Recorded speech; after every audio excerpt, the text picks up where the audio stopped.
Alta la testa, pentinats als arbres, pengen de la claror un seguit de lletres.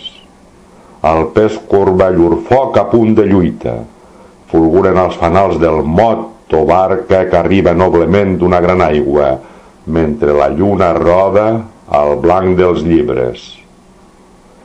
S'estripen llibres entremig dels arbres i escull a l'aigua un gavadal de lletres. Doni vent a la barca, a aquesta lluita.